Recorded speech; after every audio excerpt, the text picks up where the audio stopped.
You're listening to the 49 Carats Podcast, a 49ers Goldmine production with Stephanie Sanchez.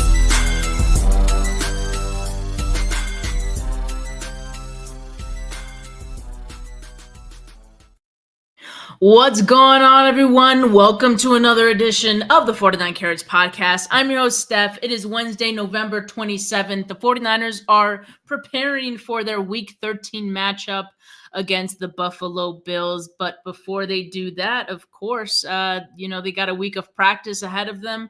This is the last show before Thanksgiving, all right? So obviously there's going to be a lapse in shows Thursday and Friday. So this is the last update that we have, at least for me, before that break, before Sunday's game. So let's go over some of the injury updates. That's the biggest thing, especially when it comes to the 49ers. Let me first go and just talk about the Bills injury updates. What we know right now is this is as of Wednesday, November 27th, okay, today. Dalton Kincaid, their tight end, did not practice. Their offensive lineman, Spencer Brown, is limited. Their wide receiver 2, Keon Coleman, their rookie, dealing with a wrist injury, also limited. So, their injury list is pretty short. Now let me show you the 49ers list. Oh my God, look at all those names. and a lot of these names are the same names that have been on here for quite some time for the 49ers. You got Nick Bosa still dealing with that oblique and hip injury. He did not practice today. Trent Williams dealing with it. I'm so confused about Trent Williams' injury, to be quite honest with you, because they were calling it an ankle, these last 2 weeks. And then today, Matt Barrows and, a couple of other beat writers said knee and heel. So it's not an ankle anymore. He's dealing with a knee injury now and a heel. And not just that, he was using a knee scooter to move around the locker room today. Trent Williams on a knee scooter. He said even walking has been painful for him. Remember, he tried to gut it out and play with what was an ankle injury, and it seems like he ended up with another injury trying to play through the ankle one. So that's the risk of playing with injury, right? Nick Bosa, it's kind of the same thing happened to him. He had the hip injury, ended up with an oblique injury on the other side. So just a cautionary tale of what can happen when you play through injuries. Trent Williams, that just doesn't seem encouraging, though the fact that he's on a knee scooter. That doesn't make me feel good. Christian McCaffrey, he didn't practice today, but it's Wednesday, so that's his rest day, right? Diamador Lenore also did not practice. He finished this game, this past game, week 12 against the Packers. There was that moment he was shaken up, right? He banged knees with another player and apparently still dealing with that, some pain from that. And he's still not practicing. Aaron Banks, Jordan Elliott, defensive tackle, left guard. Both of those do not practice. They didn't practice today. Concussions for both of those. Demetrius Flanagan-Fowles dealing with a knee injury. He was limited. Brock Purdy, this may be one of the more concerning ones for me. Brock Purdy with the shoulder injury, missed last week's game. Remember, last Wednesday, he didn't throw in last Wednesday's practice, right? Which kind of became a moment of concern for a lot of us. Last Wednesday when he wasn't throwing, it's like, oh God, like he's not throwing. That's not good. As the week progressed, 49ers had some more optimism, but, Thursday, Friday, it was kind of the same thing where he ended up not playing. So far, it's early in the week as it's Wednesday, right? But so far, the fact that he's not throwing, this looks like a repeat of last week where, again, he did not play. So I have growing concerns over Brock Purdy's injury. And the 49ers are notoriously vague, as we mentioned here before. They're very vague about injuries, especially the ones that seem bad. Like, we later find out that it was a lot worse than what they let on. Big surprise. Like Christian McCaffrey, right? Like, come on.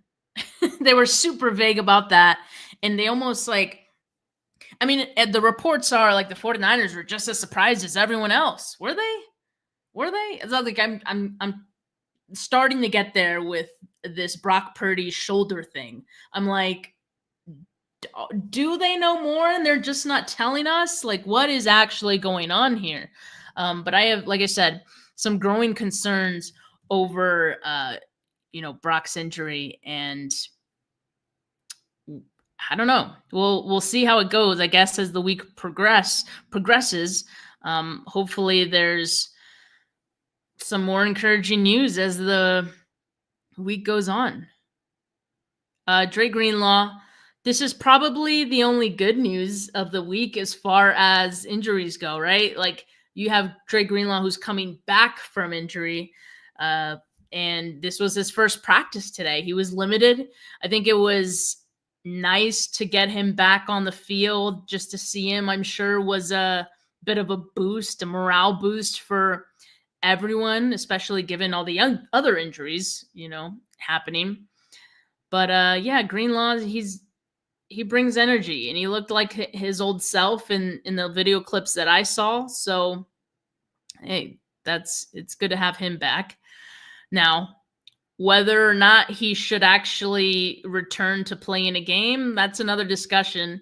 And maybe the game on Sunday and the outcome of that game on Sunday will clear that picture up a little bit. But Dre Greenlaw is practicing. That's good news. Dominic Purdy, right tackle, came out of the Packers game with a shoulder injury, limited. He was limited today in Wednesday's practice. The fact that he's, I think, practicing at all for him, I think that's good. And then Kevin Givens, groin injury, he's limited. All right, let me get to some of these comments. And let's see here.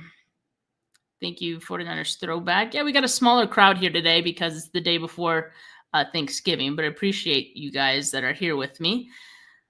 Papa J. Throwback asks, just to confirm, no show with Mariah. Yeah. Our Two Goat show tomorrow, not happening. Obviously it's Thanksgiving. A lot going on, right? Thought about rescheduling to today. Didn't happen. So, we'll get back to the Two Goat show Thursday next week, right? Hello, Jimmy. Question here from DFS1. Should we look at how other teams work out and condition their players? I know injuries are part of the game, but this is getting ridiculous. I mean, it's been bad, but I don't necessarily think the 49ers have had more injuries than other teams.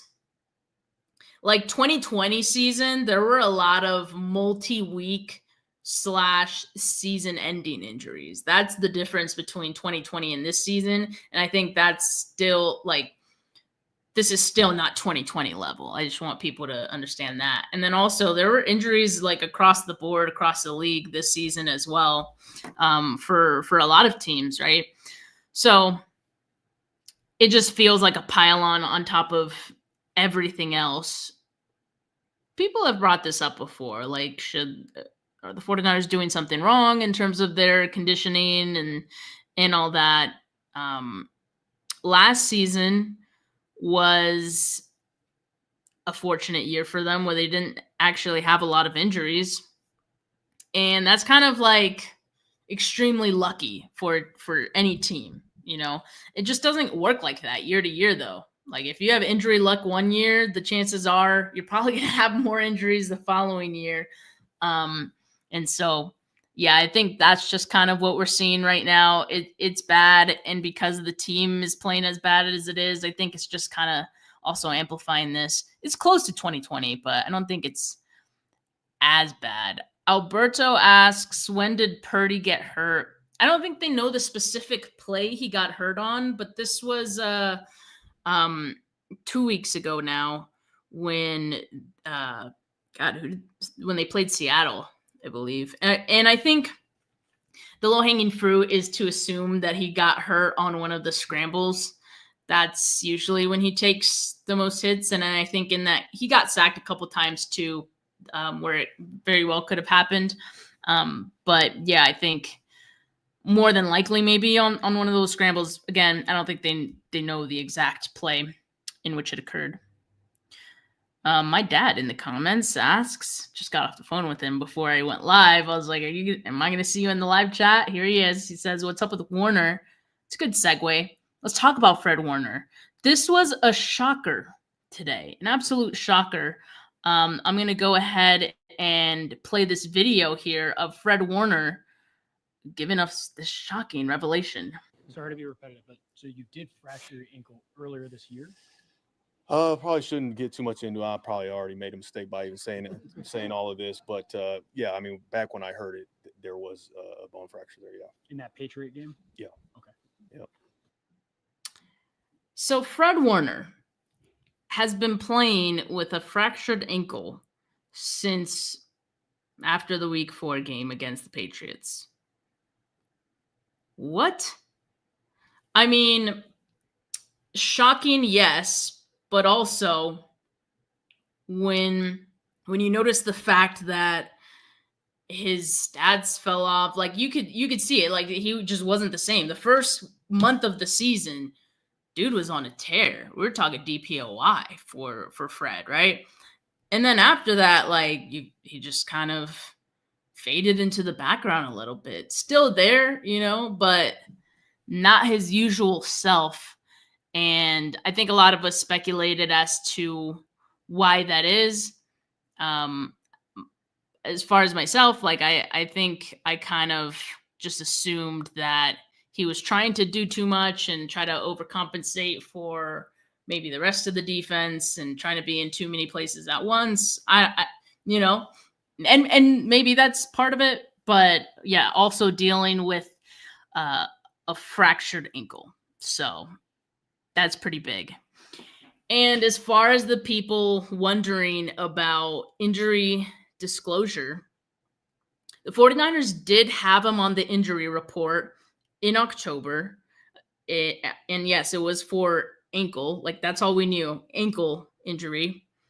Again, the 49ers being super vague and not helpful in the injury department. They listed it as just an ankle injury. He ended up practicing, got moved up to like full practice, I think like that week or the following week. And that was the last we heard of it. He never appeared on the injury report again after that. So interesting. And Fred, in that clip, even said, I've probably already revealed too much.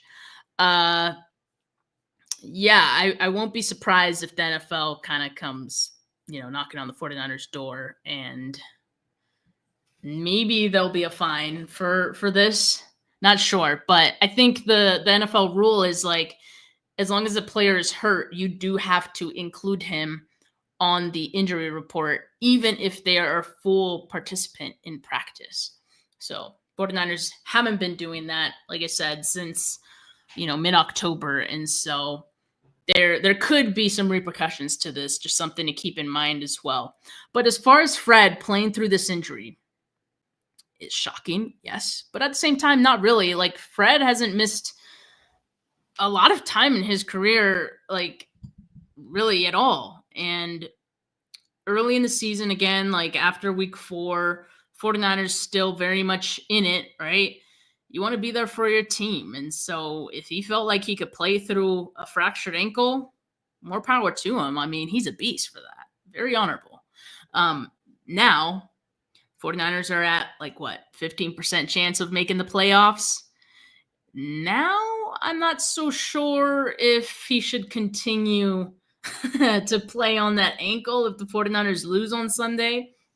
I'd probably not sure what their percentage would go down to with a loss to the Bills, but it would certainly be below 15, which is not great odds. So I've been, kind of talking about the possibility of any player that is playing injured, gutting it out through something, save them from themselves and protect your investment for 2025. Because this season is cooked. It's cooked like my Thanksgiving dinner, So I'd rather them start looking towards the future. I've been saying this, right? Now, I understand the 49ers still mathematically in it, so I'm okay with them going till the very end, until the clock hits 0 and you're at literally 0% eliminated from playoff chances and all that. I'm fine with that. And maybe we're still in for a couple weeks of, there's still a possibility. But once that possibility hits 0%, I don't want Fred on the field.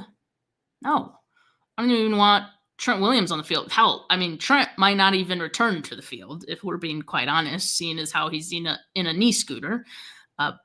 Bosa, no, sir. Let's not make whatever you're dealing with worse, which, again, has already happened with Trent and Bosa trying to play through injuries.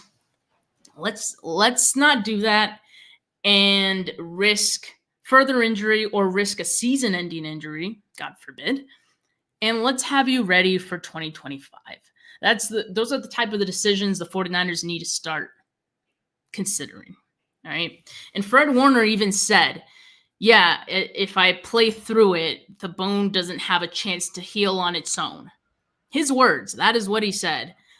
So he understands what he signed up for in playing through this. The bone is not going to heal on its own. So I'm hoping that him mentioning this is kind of a precursor to the, eventual we're shutting Fred down news so he can rest and heal this fracture. Right? So anyway, he's going to be playing on Sunday against the Bills, just like he has been. He's going to probably look like the Fred from the last, 6+ whatever weeks, all right, where he's clearly not at 100%. And might I say, Fred Warner at not 100% is still better than Devondre Campbell and what he's been doing out there for much of the season. So, hey, I'll take Fred at whatever percentage he has. But yeah, if the 49ers lose, I'm taking him out, but yeah, we'll see. Let me get to a couple more of these comments. Juan says, I feel bad. I was kind of hating on Fred last week, but his missed tackles aren't his fault. He's an absolute dog for playing through that. Yeah, I mean, missed tackles last week were undoubtedly bad, not just for him, but, the entire team. But yeah, I mean, that helps explain some of the uncharacteristic play that we saw from him, at least, Hind asks, do you think Niners lose draft picks, not reporting Fred's ankle injury? I don't know how harsh the punishment would be for that rule. If they didn't follow that rule, I think they could definitely be fined, but I'm not sure about losing draft picks. I wouldn't think that they would, but I don't know how the NFL deals with such situations. And remember, early in the season, there was that whole talk about, Christian McCaffrey playing week 1, and the 49ers made it seem like he was going to play till an hour before the game. They're like, no, he's inactive. And then Jordan Mason after the game is like, yeah, I knew since Friday that I would play. The NFL investigated that, ultimately found there was no fault of the 49ers on that one. And then maybe it was just kind of, I don't know. But I think maybe this time around, just seeing as how they were already in that kind of controversy early in the seaon. Not sure if they'll get the benefit of the doubt this time. Because, this is a clear violation of that rule. So we'll see what happens. But definitely not great. Oh, cut it out, Steve-O. I am still here. In fact, still standing. I mean, that is faithful, right? Like, sure, I'm negative now, but a little more negative on the season, but I am still streaming. I am still creating this content. I'm up here the day before Thanksgiving live for you guys. So yeah, I'm gonna stay here. Sorry, Steve-O. How about some accountability for this team? 49ers Throwback says we could end up having the 12th pick in the draft. I mean, that's something the 49ers should be wanting, like in the back of their minds. Again, I've said it, right? Like coaches, players, you can't like say out loud, we should lose some games so we can get a top 10, top 15 pick. Like, you don't say those things out loud, but John Lynch has got to be thinking about it, like, because that's really the only consolation to having a bad season. And the 49ers are having a bad season. And the only thing that can make you feel better about it is, well, at least we have a top 12 pick. As of right now, their percentage, like they have one of the higher percentages of getting like pick 18, but I think they're like around 12, 11 for pick 17, 16. But yeah, beyond that, it gets a little less likely. But in any case, you lose some games. Yes, the consolation is you're going to get a higher draft pick. So at least there's also that to look forward to if you're into that sort of thing. Yeah, and Juan says, we can't trust the 49ers when it comes to injuries. If they downplay something, they're probably hiding something 100%. They have proved that already. Like there's no reason to trust the 49ers on anything they say about injuries. If they don't specifically say what the injury is, it's probably bad. Yeah, it's probably bad. Remember, Christian McCaffrey's like Achilles thing started off as calf. They knew damn well it was Achilles, like right away. The shoulder injury, which started as shoulder soreness for Brock Purdy, they undoubtedly know what it is, and they have not said. Why do you think they have not said the specific injury? I don't know. Usually, it's because it's worse than what shoulder soreness or just shoulder injury would have it seem. So yeah, I don't trust anything they say about injuries right now. And I get it, like they don't owe us specific injury updates, but I also don't owe them my trust in these injury updates. The FS1 asks, anywhere on Huff, Hufunga's on injured reserve still. I mean, he was done for the rest of the season with his injury, right? I think there was like the whole like Hufunga and his agent were like, yeah, he can come back. And then the 49ers are like, yeah, we don't think he can come back. They think he can come back, but we've kind of moved on. So that's where we're at with Hufunga. I don't think he plays another down this season, and likely in red and gold as well. Yeah. RJ, haven't seen you in the chat in a while. Hey, buddy. He says, this season has been filled with drama, very depressing. Yeah, has been. Play the Rooks and let the draft gods decide our fate. That's what I'm saying. I'm ready to turn the page into some positivity. At least seeing like rookies and young players. I'm like, that's something I'd look forward to, right? Give us something. This secrecy and misinformation is why the Niners don't want to do Hard Knocks. Oh God, like they would hate to do Hard Knocks. I mean, we know that. They've already said they hate it. But at this point, I'm like, I think the NFL should force them to do it. Just for the drama. Speaking of this season, though, Kyle Shanahan was asked to. Oh wait, I didn't put that in the slides, but he was asked if he were to grade himself, how would he grade his coaching performance, I guess, this season. And hold on, I'm trying to find the quote. Thought I had the clip. My bad. Am I on the right? Oh, that's weird. Oh, here we go. Okay, so he said, "That's up to you guys to grade me. I work as hard as I can to get a win that week, and we haven't won as much as I believe we should have. We've lost 3 games that I feel we were capable of winning and should have won. Those are the ones that are the toughest. In terms of grading myself, I'm not going to grade myself. I'm going to work as hard as I can. I'm the same guy I am right now that I've always been.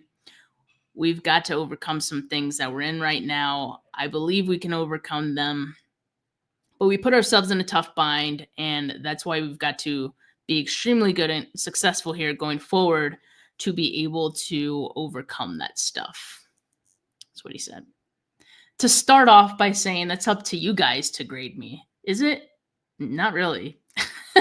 Not really. I mean, sure, it's fine if you don't want to grade yourself, but it isn't up to us. If it were up to 49er fans, Kyle Shanahan would probably already be fired. So no, it's not up to fans or media to grade him, I guess. At least not 49ers beat writers. So, but anyway, I think this season has been hard for Kyle for obvious reasons. I mean, he says he's the same guy and all that, but I don't know. Is him being the same guy enough to get them out of whatever they're in? Certainly it was enough to build this team from the ground up, brick by brick. But now you have this team full of all pros and some future Hall of Famers who are underperforming. You haven't really dealt with that before. How do you deal with that? I guess what we've seen this season, whatever they've done hasn't really worked out. We'll see if next season is any better, right? I think we hope that it is. Brandon says Jed York needs to do undercover boss and figure out what's going on.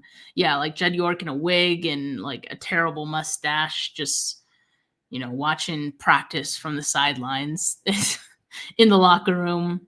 He'll get to the bottom of this.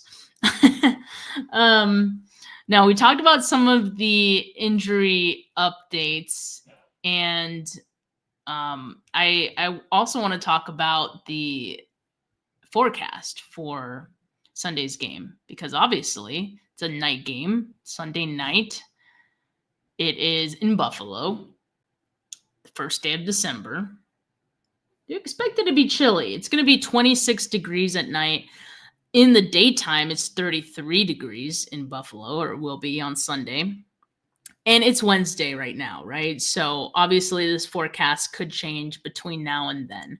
But the way it's looking as of now for Sunday, you're looking at 30 to 25 degrees for Sunday night, with some chance of snow showers.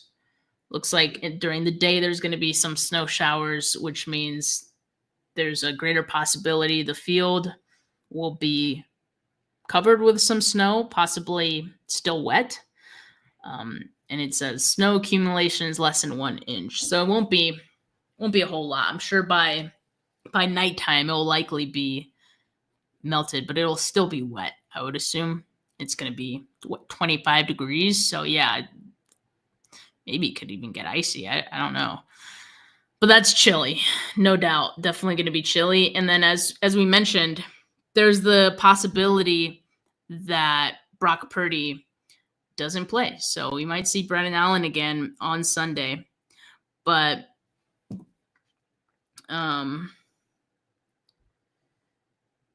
yeah, so we'll see how it goes. We got this last question that I want to end the show with here. This is a fun one. What's your favorite food to eat for Thanksgiving? I was just thinking about this earlier. I was like, you know what? The best food on Thanksgiving, in my opinion, are the sides. The sides like make the meal. Like turkey. The only turkey that I like is a turkey my mom makes, and it's like juicy turkey and it's delicious, right? Turkey's very difficult to make. So if you make it well, it's good. But not a lot of people know how to make it well. Like it turns out dry most of the time. So turkey, I'm out. I could do without turkey. Like most of the time I don't even take my chances. All right. And then we got the FS1 says turducken. I've never had that. I don't know. That sounds like it would be difficult to make too. Yes, pan con pavo, man. Yes, you know. But you got to have pan con pavo the following day. Like Friday, we start with the pan con pavos. Actually, the leftovers. That's how you use the leftovers. And for anyone who doesn't know, pan con pavo is literally just bread with our turkey. But like I said, the turkey's like has a bunch of broth. Like it is juicy. And so you put that on your bread, on your roll with some veggies in there. Oh, it's delicious. It's delicious. Oh, we got some lasagna. I can respect that. Some lasagna on some Thanksgiving. Yeah, now I'm hungry. Now I'm really hungry. I say as far as sides go, I love a good mac and cheese. Mac and cheese is kind of difficult to nail too, but at the same time, it's like, it's cheese. Like who doesn't love cheese, right? Even if it's, not perfect, it's still cheese. So I do love a good mac and cheese. I like a sweet potato casserole. Pretty good as well. And I love a pecan pie as well. Man, RJ, appreciate you, man. He says, happy Thanksgiving, Steph. We are thankful for you. I hope you have an amazing Thanksgiving with your family and loved ones. Go Niners. I appreciate you, RJ, so much. Appreciate all of you, actually. You guys have been awesome this season. The season has not gone like we expected. And I was actually just talking to my dad about this. I was like, yeah, like views are probably going to dip and engagement is probably going to go down, which sucks. The thought of that, because like on top of it being a bad season, you also lose your audience, right? But I was telling him, I was like, dude, like actually my views have been fine, and like people in the comments like this, like you guys are all still here, so I appreciate that, and I'm thankful for all of you guys for being always here in the live chat. You guys are like a little family here, so thank you. Leon Sandcastle says, I do a turkey on the barbecue with lots of smoke, basting off often with herb butter under the skin. Oh, that sounds good. So like a barbecue turkey. I'm sure that's juicy. Herb butter. I just know that's good. Definitely some brewskis for the football games. Yeah, like the football games this year are okay. I think the one I'm looking forward to the most, Packers and Dolphins, right? They play on Thanksgiving this season or tomorrow. So I think that could actually be a good game. Daniel Jones, Cooper Rush, that will be a good game of mid. Like, when the quarterbacks are just bad enough, but they're both bad. So like it makes it competitive. That's what we're getting with Cowboys Giants tomorrow. So I'm looking forward to it because we're getting Daniel Jones. Or sorry, not Daniel Jones. Oh my God, what is his name? Drew Lock. Why do you say Daniel Jones? Daniel Jones, by the way, signed with the Vikings. So he's going to be Sam Darnold's backup. And maybe they're possibly their quarterback of the future. but I meant Drew Lock and Cooper Rush on Thanksgiving. I think that could actually be pretty interesting. All right. 49ers Throwback. Appreciate you. Appreciate everyone that's in the chat. Like I said, I hope all of you have a happy Thanksgiving. I hope you guys have all of the great meals that you guys are talking about here. Eat all of your favorites. Eat as much as you like, I appreciate all of you. I'll be back on Sunday for the post game. All right, Sunday night. So make sure you guys tune into that. Like this video if you haven't yet. Subscribe to the channel if you haven't yet. Appreciate all of you. Like I said, have a good rest of your Wednesday, folks. Have a great Thanksgiving. But for now, peace.